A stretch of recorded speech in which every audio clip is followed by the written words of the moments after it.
We are only as old as our arteries. What can we do to preserve artery function as we age? A poor diet and sedentary behavior can lead to adverse aging processes like impairment of the little power plants in our cells, which can result in free radical formation, oxidative stress, and inflammation, which leads to artery dysfunction that can end in the cardiovascular disease that ends us. In a series of videos I did about a decade ago, I discussed this landmark research showing that a single high-fat meal could cripple artery function within hours of consumption compared to no change in the low-fat meal. The high-fat meal that so crippled artery function included sausage and egg McMuffins from McDonald's.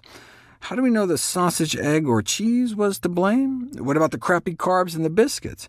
We know because the low-fat meal that didn't impair artery function was a sugary mess of carby frosted flakes.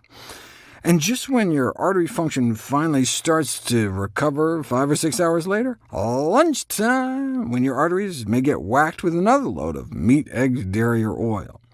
Why does it matter so much what happens after a meal within your body?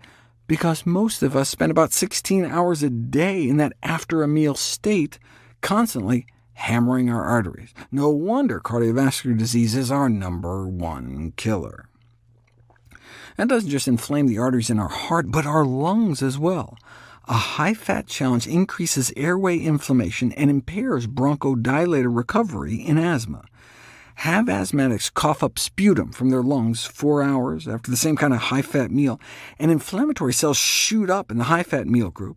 In terms of lung function, give them 2 hits of their inhalers, containing a drug called albuterol or Ventolin, and their airways open up, as they should, after the low-fat meal. But after the high-fat meal, the same inhaler doses don't work as well, crapping out after a few hours because of all the extra inflammation in their lungs. What you eat can determine how well you breathe.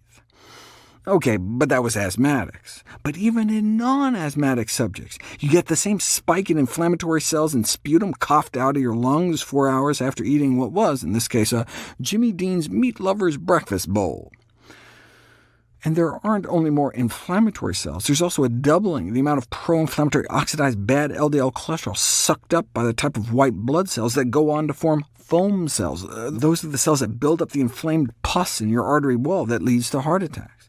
And all this happens within just hours of eating pizza, in this case. The fat in your blood goes up, and so do your endotoxin levels. Endotoxins are components of bacterial cell walls, and foods like meat can be so contaminated with bacteria, alive and dead, that they accumulate endotoxins. And we're talking about both red meat and white meat.